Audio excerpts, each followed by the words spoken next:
Samarth Udyog is India's response to the fourth industrial revolution. This journey is not one just about technology. It's also about changing the way we work, changing the way we think. What is unique to India is our ecosystem, which comprises a large number of small and medium enterprises. Manufacturing is also a national priority, and it comes down to creating opportunities for SMEs to actually respond to this need. They need to be globally competitive. Indian ecosystem actually makes a very hard entrepreneur out of SME.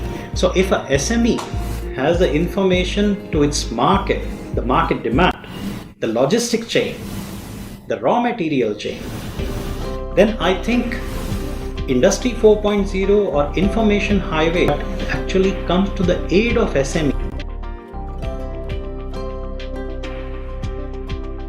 Our first attempt would be to set up a small lab in which we will get the SMEs to come and see by example simple production processes, engage with them on what they've actually been doing in their current automation, and then slowly get them to see that the integration of IT and OT is not such a big